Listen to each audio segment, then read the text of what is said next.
Les pasteurs vont donc pouvoir unir des personnes du même sexe. Les 105 responsables protestants réunis à Sète se sont prononcés très largement en faveur de cette réforme. Romain Ripoto, vous avez suivi ce synode pour iTélé et cette décision va concerner plus de 200 000 fidèles.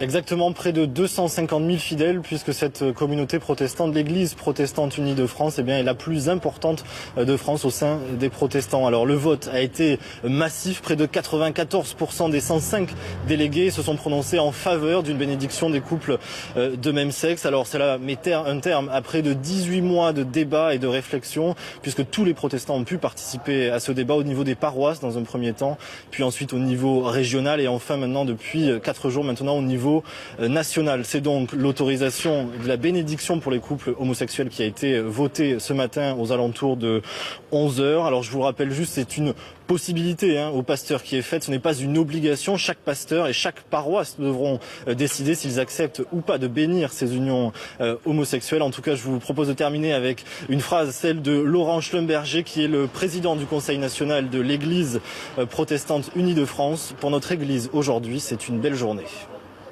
Merci beaucoup Romain pour toutes ces précisions.